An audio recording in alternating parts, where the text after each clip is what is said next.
Festival আপনাদেরকে একটা interesting কথা বলতে আসছি। ওইটা হচ্ছে যে আমরা আজকে মাহফিলে গেছি, ওইখানে যাওয়ার পরে গাইজদের ম্যাডামদের বাসায় গেছি। ম্যাডামের নাম কি? সালমা ম্যাডাম। ওদের স্কুল সালমা ম্যাডামদের বাসায় গেছি। আমি কিন্তু চিনি না পার্সোনালি ওনাকে, উনি নাকি আমাকে চিনে। আমি গিয়েছি, যাওয়ার পর অনেকক্ষণ বসেছিলাম, নাস্তা রাস্তা খাইছি, ম্যাডাম বিরিয়ানি দিচ্ছে, তারপর হচ্ছে যে ফল ফ্রুট দিচ্ছে আর কি, অনেক কিছু দিচ্ছে। তো খাইছি, খাওয়ার পরে ম্যাডামে বলতেছে যে ব্লগ করে যে এটা।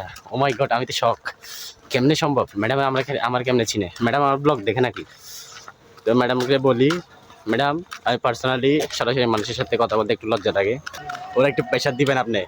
ম্যাডামের বিষয়ে একটা কথা বলি নাই, ওইটা হচ্ছে ম্যাডাম মানে দেখতে 80% আমার আম্মুর মতো। মানে ম্যাডাম যেরকম আপনাদের ধরেন body colour, body fitness, height আর কথাবার্তার ধরন হচ্ছে আমার আম্মুর মতো।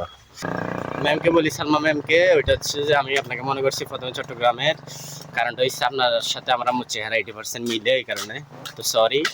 তো আমার জন্য দোয়া করিয়েন, আমার আম্মুর জন্য দোয়া করিয়েন, আমার আব্বু আম্মু সবার জন্য দোয়া করিয়েন। আপনার জন্য আমি ইনশাল্লাহ দোয়া করবো যাতে আপনার প্রমোশন হয়, আপনি যাতে তাড়াতাড়ি প্রিন্সিপাল হয়ে যান।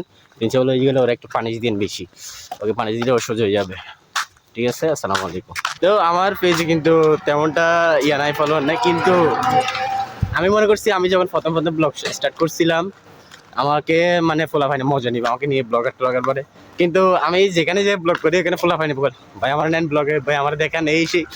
এটা একটু ইন্সপায়ারিং বিষয়, খুশি লাগে আর কি একটু। হ্যাঁ, আমরা কয়েকজন বলছিল যে ব্লগ থেকে কয় ডলার আসছে, এই আসছে, হে আসছে। আমি কিন্তু দেখেন, আমি পার্সোনালি আমি বিজনেসম্যান, আমি ছোটোখাটো হইলাম বিজনেসম্যান। আমি কিন্তু ব্লগ করে টাকা কামাইতে হবে এমন কোনো আশা আমার নাই। আমার বিজনেস করে যে টাকা কামাই, এই টাকা দিয়ে আমার ফ্যামিলি সংসার চলে, আমার থেকে ব্লগ করে টাকা কামাইতে হবে না। এটা হচ্ছে একটা শখের বয়সে করি। আর কয়েক বছর পর যখন বিয়ে শাদী করবে তখন আর ভালো লাগবে না, বুঝলেন? কাইজে বিয়ে করবে। তো তোমরা যারা ডলারের কথা বলো, তোমরা ডলার লাগলে আমরা বলিও, আমি বাইন্যান্স থেকে তোমাদেরকে ট্রান্সফার করে দেবো ব্যাংকে, ঠিক আছে? আমার বাইন্যান্সে ডলার আছে, আমি তোমাদেরকে এই ব্যাংকে ট্রান্সফার করে দিব। আর যারা ইন্সপায়ার করে আমারে, হ্যাঁ করো, এই সেই সুন্দর লাগতেছে, আমরা অনেকজনে বলছে আমার ব্লগ সুন্দর হয়, এই সেই, ওদেরকে ধন্যবাদ, থ্যাংক ইউ মন থেকে। তো সমস্যা নাই, সবাই দোয়া করবেন, ভালো থাকবেন, আল্লাহ হাফেজ, আসসালামু আলাইকুম।